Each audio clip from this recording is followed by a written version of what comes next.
Hi everyone, welcome back to Joe's Technology. Today I'm assembling an i3 4150 computer that'll be used as a little gaming system. And at this point it's time to install the drives. So here we can just turn the NZXT source 210 in the front.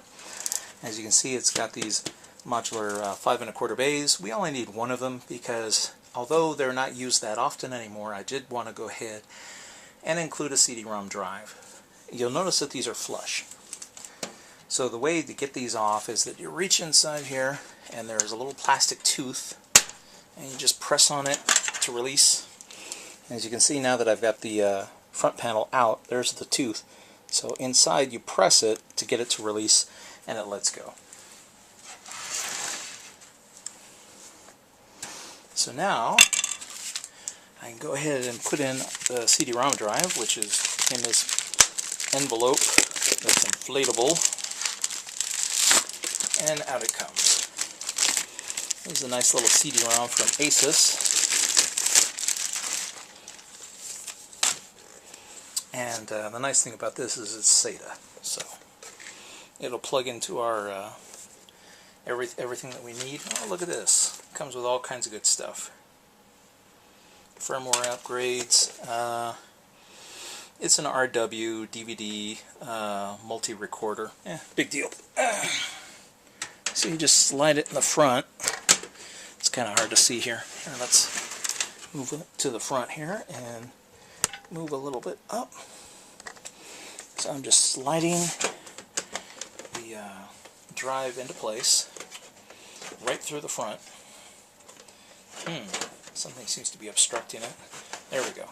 Just got to wiggle it in order to get everything to line up. And now the drive is flush with the front. Now the drive needs to be screwed into place in order to be fully anchored.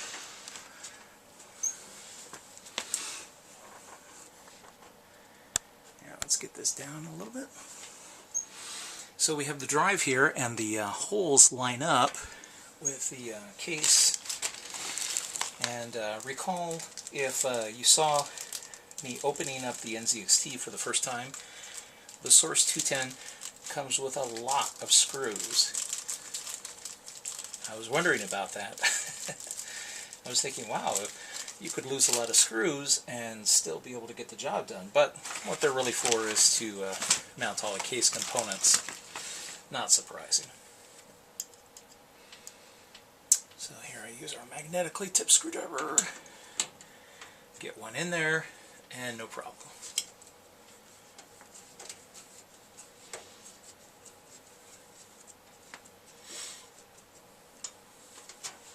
Now, just for the sake of time, I'm just screwing in one side. You'll probably want to take off your side panel cover and screw in the other side as well. CD-ROM drives don't move around too much, but you know, a couple screws on the other side will just keep it in place, so there's no problems. Alright. The next component is the Western Digital Caviar 1 terabyte.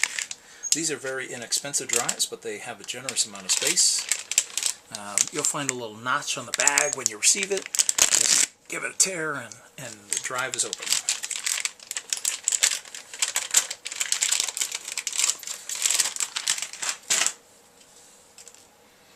So this should look familiar to anybody who's been building computers for a while.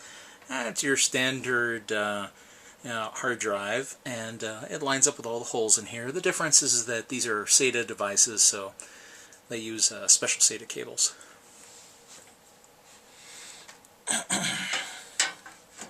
If you remember the old IDE ribbon stuff, you may still be getting used to SATA.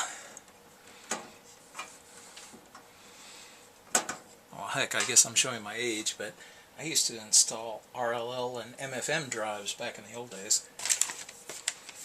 Okay, time to get some more of those screws.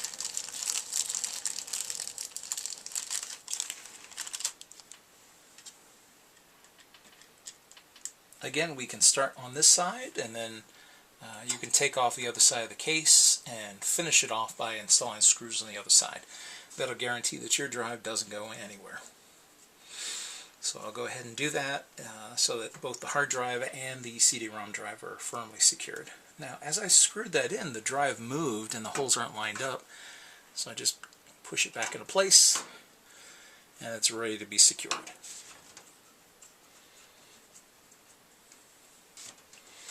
Presto.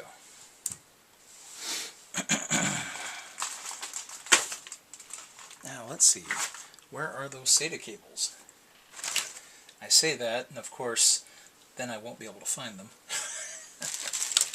Murphy's Law is usually in full effect in my lab at any given time. If it can go wrong, it will go wrong.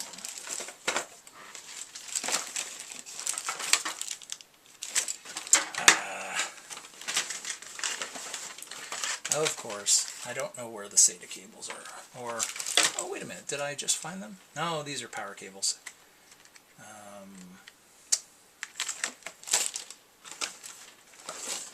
Come on, they were in a bag. Oh well, I will find the SATA cables and then we'll go ahead and resume and we'll start to plug everything in.